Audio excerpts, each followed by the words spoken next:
Hey, it's me.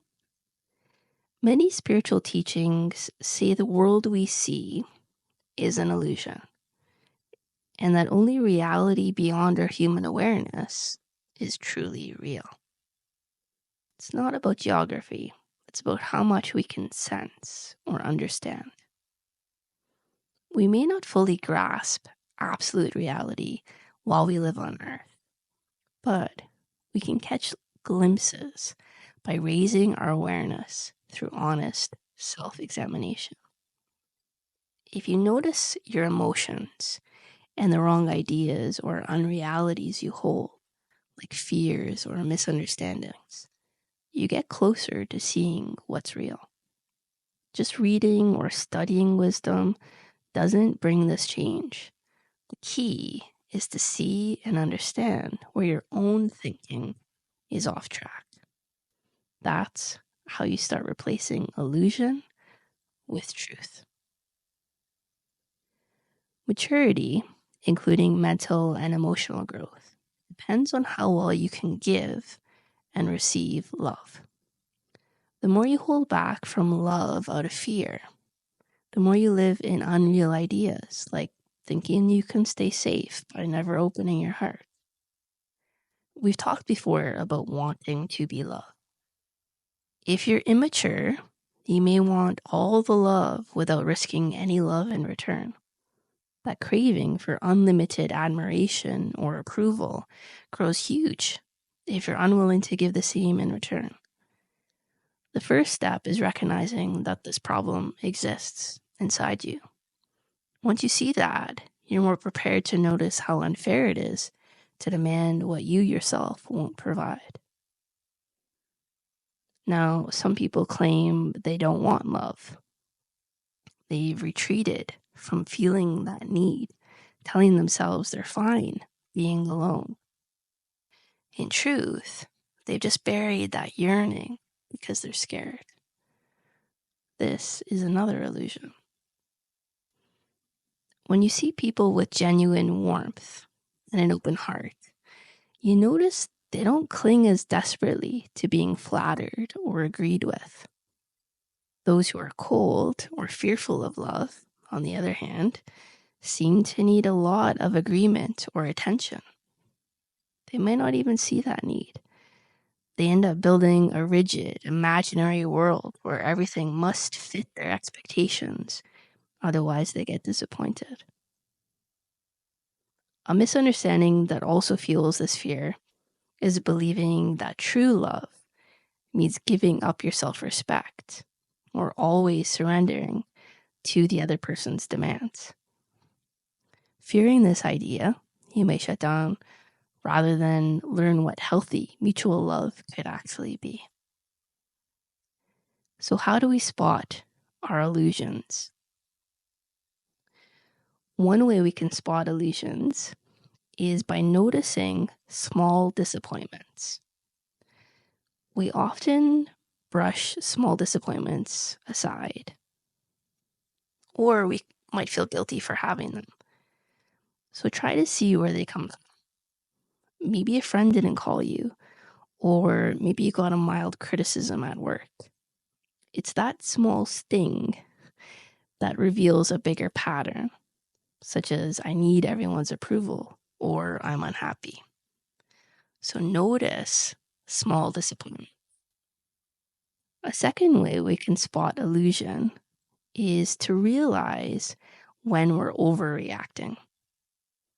Sometimes a slight feels way bigger than it actually is because you're running on a childlike need to have your way or to be praised.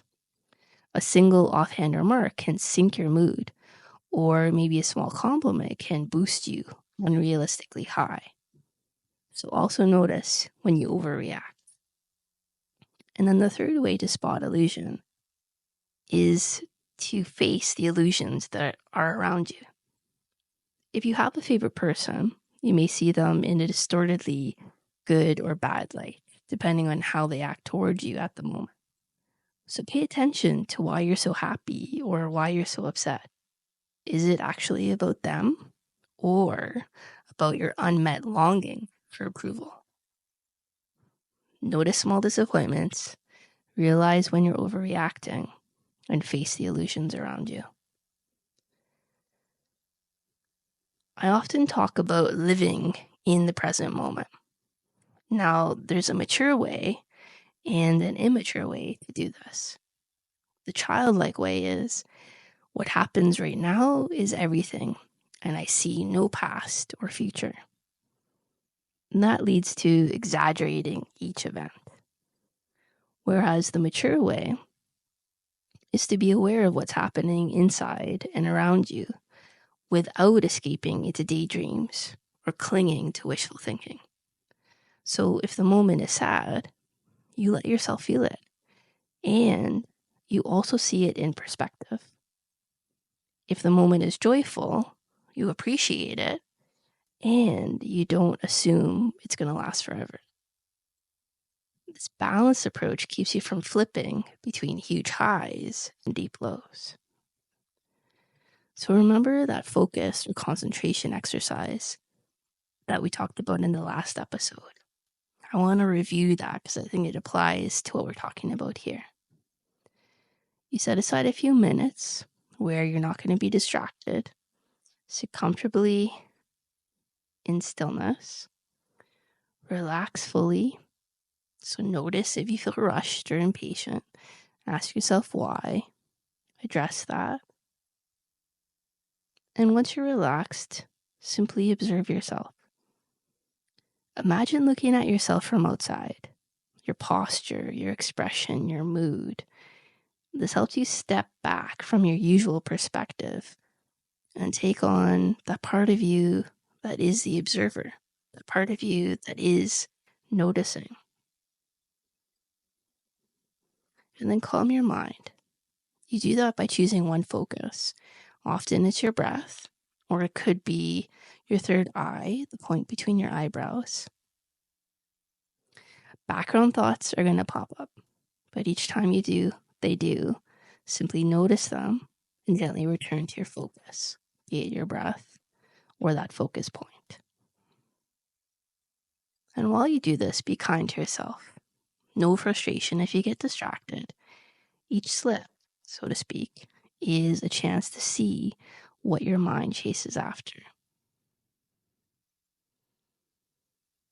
And then after settling your mind, you can pray, reflect, or coach your subconscious about an issue that's bothering you. The calmer you are, the more open you'll feel to real insight. Okay, so this is kind of an expansion on this practice that we talked about in the last episode. Once you have this into a habit as part of your daily ritual, you can then use it to prime your state, to be more open and ready for the downloads that may come, prayer, reflection, or these tasks that we go through in each episode where I'm guiding you to coach your subconscious.